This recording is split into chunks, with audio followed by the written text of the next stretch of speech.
Meanwhile, the Obama administration is still taking a whole lot of heat for a $400 million cash payment to Iran. The transfer coincided with the release of 4 American prisoners. The White House insists that this was not a ransom payment, illegal under U.S. law, but rather part of a separate legal settlement that in fact dated back to 1979, though some lawmakers are not satisfied with that argument.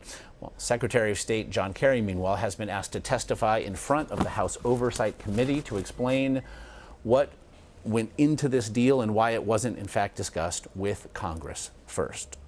And I'm joined now by the reporter who broke that story of said cash payment, Wall Street Journal White House correspondent Carol Lee. Carol, we very much appreciate the time yesterday. I do want to ask you about the administration's response yesterday. It did spend the better part of the day pushing back against your story. Obviously, you stand by it. What did you make then of the administration's response?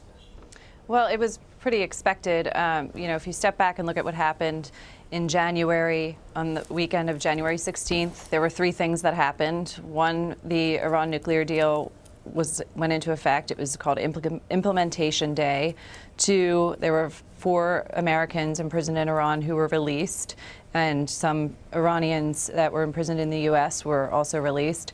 And 3rd, the U.S. finalized a settlement with Iran on a long-time dispute over arms sales that were before 1979.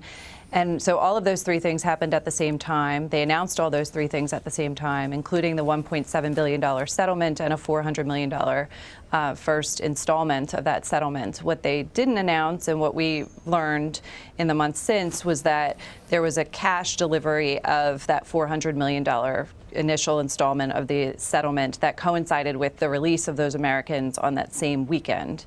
And so at the time, in January, when all these 3 things were announced, there were accusations that this was paying ransom, that just because, even without knowing about a cash payment that happened, that just settling that claim at the same time gave the appearance that there was a sort of ransom, which obviously is not allowed under U.S. law. And now those accusations are being ramped back up because sending cash directly to Iran at the same time that those Americans were released gives the perception that there was, in fact, a ransom payment. Now, I do know that your reporting did suggest that no U.S. dollars were used in the payment of the $400 million. However, to your point, and with regard to the optics here, Carol, it either seems there's a whole lot of smoke suggesting fire, or that the administration seemed to find some plausible deniability. And so the question really becomes, did the administration just not care about how this might look?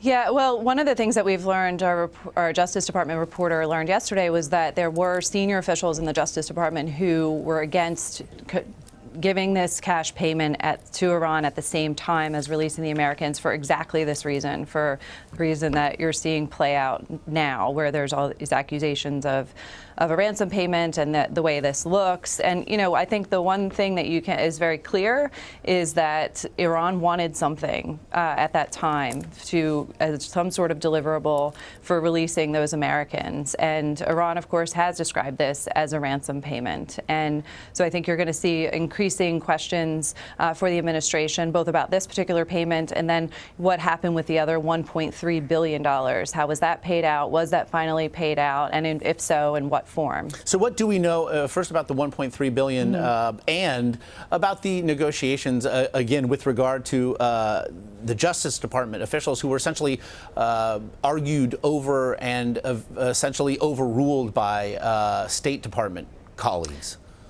Well, we know that when all of this was happening, obviously you need to do legal checks and balances, and that when the Justice Department, they opposed 2 things. One, they opposed releasing some of these Iranians that were detained in the U.S., but they also raised objections to giving Iran this cash payment at that same time as the Americans were released, and the State Department said, okay, but we're going to do this anyways, and they did. And So we know that. And in terms of the $1.3 billion, our understanding is that has been paid out. We don't know exactly how that was paid out. But the reason why the U.S. gave Iran cash, and it was euros and Swiss francs and other currencies, not U.S. dollars, because that would be illegal, is because the Iranians have wanted cash in the past for transactions because it's so hard for them to access the international financial system, and it would take a lot of time. And so, as you know, Josh Earnest, the press secretary, said yesterday, they gave them cash because they don't have a banking relationship with Iran. I think the question that people are asking is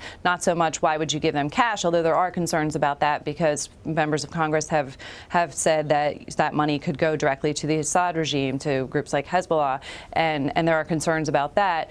But it's more the timing, I think, that people are really worked up about. Certainly questions perhaps the John Kerry, Secretary of State, will face. Again, he's been called to testify now in front of the House Oversight Committee. What do you expect to come from that? Well, it's not clear that he would, you know, the Congress calls administration officials to testify fairly often, and they don't always oblige. So it's not, I'm not clear on whether or not he would actually do that. But there are going to increasingly be answers or questions, because one of the things that this has done is you had all these opponents of the Iran deal who obviously lost that battle, and this has breathed new life into their case. And so they're, you know, it's kicked back up this political debate over the Iran deal itself, over the president's approach to Iran generally. And you're in an election year. You saw Donald Trump come out and slam this cash payment, and he's against the Iran deal. And so it's not going to go away at any time soon. Important work, Carol Lee of the Wall Street Journal. Again, we very much appreciate your time today. Thank you.